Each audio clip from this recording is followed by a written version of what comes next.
Today I am going to teach about polycystic ovarian syndrome of a part of my research, a study to assess the effectiveness of video assisted teaching program on awareness and attitude regarding early identification and management of polycystic ovarian syndrome among nursing students in GS College of Nursing Plakwa Hapur.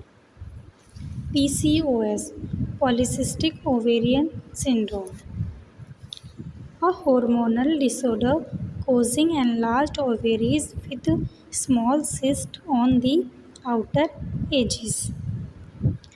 जो हमारा brain होता है वो एक hormone को release करता है जिसका नाम है GnRH, गोनाडोट्रोपिन रिलीजिंग हार्मोन। और वो जो हार्मोन है वो ब्लड के थ्रू जाता है हमारे पिट्यूटरी ग्लैंड में, जो कि सिचुएटेड होती है हमारे ब्रेन के अंदर। जो हमारी पिट्यूटरी ग्लैंड होती है वो टू हार्मोन को सिक्रीट करती है, FSH और second is LH, follicle stimulating hormone and luteinizing hormone. ये दो हार्मोन को रिलीज़ करती है पिट्यूटरी ग्लैंड।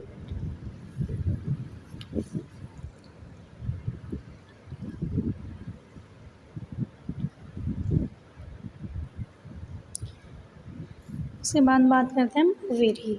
जो ओवेरी रहती है उसमें सिचुएटेड होते हैं इमेच्योर एग फॉलिकल्स, जो कि हमारे ओवेरीज में प्रेजेंट होते हैं, जो येलोइश कलर के हैं। ये हमारे इमेच्योर एग फॉलिकल्स।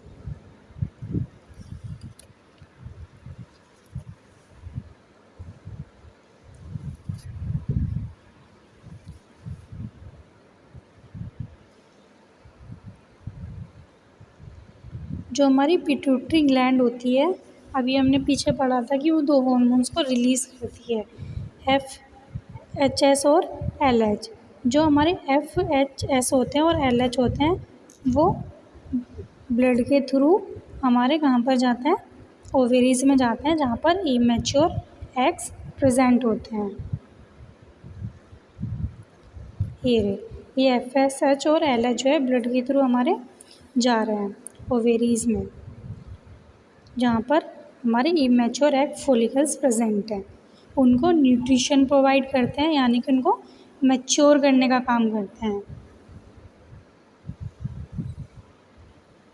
जो हमारे LH और SH होते हैं वो इमेच्योर एग को मैच्योर करने का काम करते हैं। जो एग हमारे मैच्योर होते हैं वो एक हार्मोन को रिलीज़ करते हैं जिसका नाम है हमारा ईस्ट्रोजन, जो कि फीमेल का मेन सेक्स हार्मोन होता है। जो ईस्ट्रोजन हार्मोन होता है वो ब्लड के थ्रू हमारा पिट्यूटरी ग्लैंड में जाता है, और जो हमारी पिट्यूटरी ग्लैंड होती है वो रेगुलेट करती है high amount of luteinizing hormone, यानी कि LH हार्मोन।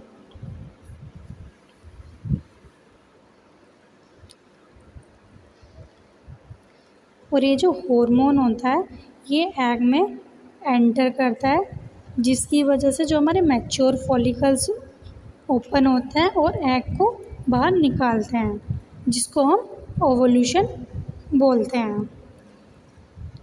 उसके बाद जो मैच्योर एग होता है वो फैलोपियन ट्यूब में जाता है, और कंसीविंग के टाइम पर जो एग है हमारा वो फर्टिलाइज होता है वुमेन्स के अंदर। और जो गर्ल्स के अंदर होता है मैच्योर एग, वो उसका क्या काम होता है, जब मेंस्ट्रुअल साइकिल होती है गर्ल्स को, यानी कि ये जिसको बोलते हैं MC, उस टाइम पर जो हमारा मैच्योर एग होता है वो रिमूव हो जाता है, यानी कि वो बाहर आ जाता है फ्लो के साथ, मेंस्ट्रुअल फ्लो के साथ।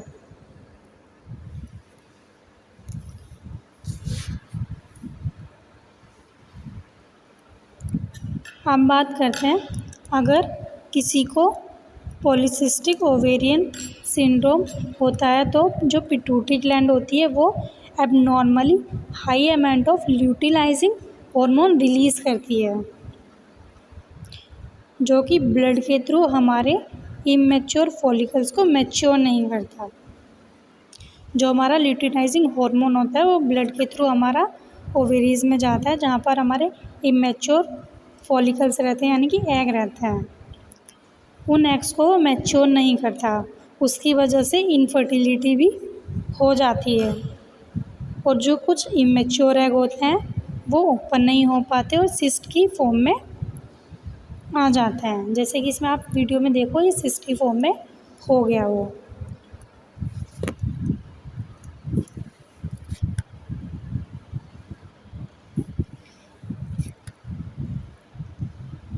इसके अलावा हमारे ब्लड में इंसुलिन का लेवल इंक्रीज़ हो जाता है, जिसकी वजह से इंसुलिन रेजिस्टेंस होता है। और जो हमारे इमेच्योर एग्स रहते हैं या मैच्योर एग रहते हैं, वो एक हार्मोन को प्रोड्यूस करते हैं जिसको PCOS होता है। उसका नाम है टेस्ट्रोजन, जो कि मेल का मेन सेक्स हार्मोन होता है। और इसकी वजह से जो है अनइवन हेयर ग्रोथ होती है, फेस पर होती है, लेग्स पे होती है एंड हैंड पे होती है।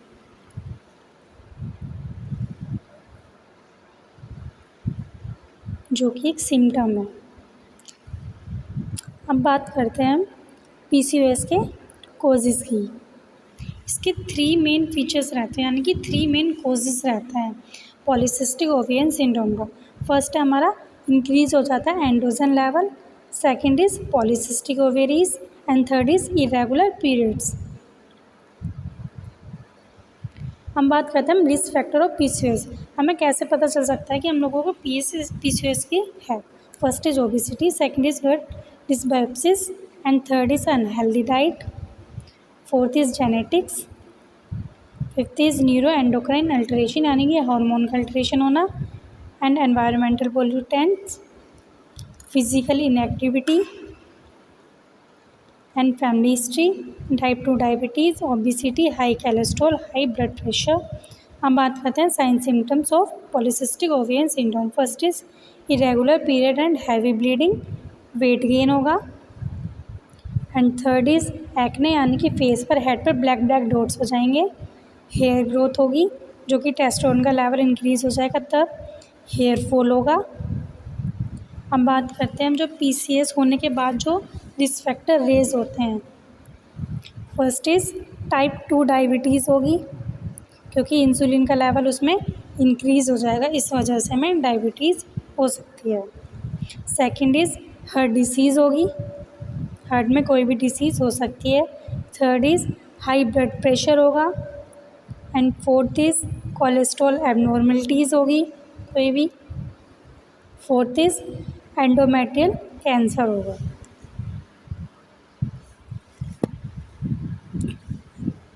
हम बात करते हैं पॉलीसिस्टिक ओवेरियन सिंड्रोम के मेडिकेशन की, कि इसमें कौन कौन सी मेडिकेशन दी जाती हैं अगर किसी को पॉलीसिस्टिक ओवेरियन सिंड्रोम हो जाता है तो।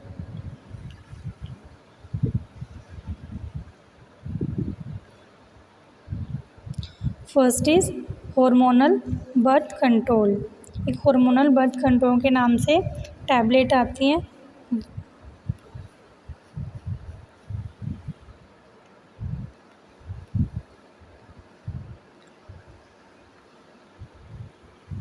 Second is anti androgen drugs, जो कि हमारी बॉडी में इंक्रीज़ हो जाता है एंड्रोजन का लेवल, उसको मेंटेन करने के लिए हम एंटी एंड्रोजन ड्रग्स का यूज़ करते हैं यानी कि लेते हैं।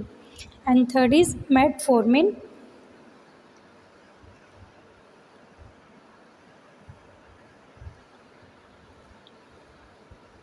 फोर्थ है हमारी फर्टिलिटी ड्रग्स, क्योंकि हमने अभी पीछे देखा था उसकी इनफर्टिलिटी के भी चांसेस उसमें बढ़ जाते हैं, इस वजह से हम फर्टिलिटी ड्रग्स भी लेते हैं।